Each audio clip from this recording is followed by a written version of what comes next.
Hello শিক্ষার্থীরা, গৃহ পাঠশালায় তোমাদের স্বাগতম। আজকে আমরা একদম নতুন ও মজার একটি বিষয় শিখব, যার নাম মুনাফা বা লাভ। আচ্ছা, তোমরা কি কখনো দোকানে গিয়ে কিছু কিনেছো? হ্যাঁ স্যার, স্কুলের টিফিনের সময় তো দোকান থেকে চিপস বা কলম কিনি। চমৎকার! এই যে তুমি টাকা দিয়ে কিছু কিনছো আর দোকানদার তোমার কাছে বিক্রি করছে, এটাই হলো ব্যবসা। এখন ধরো, দোকানদার একটি কলম পাইকারি বাজার থেকে ৫ টাকা দিয়ে কিনে আনলেন। এই ৫ টাকা হলো ওই কলমের ক্রয় মূল্য বা কেনা দাম।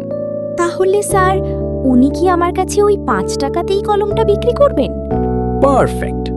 না, তা করলে তো দোকানদারের কষ্টটাই বৃথা যাবে, তাই না? উনি হয়তো কলমটা তোমার কাছে ৭ টাকায় বিক্রি করলেন। এই যে দামে উনি বিক্রি করলেন, তাকে বলে বিক্রয় মূল্য। ও আচ্ছা, বুঝতে পেরেছি। তাহলে উনি ৫ টাকায় কিনে ৭ টাকায় বিক্রি করলেন, তার মানে ওনার কাছে ২ টাকা বেশি থেকে গেল।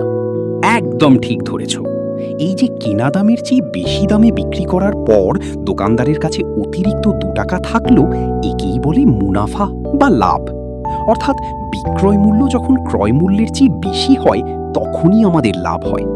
স্যার, আর একটা কথা, আব্বুকে বলতে শুনেছি ব্যাংকে টাকা রাখলেও নাকি মুনাফা দেয়।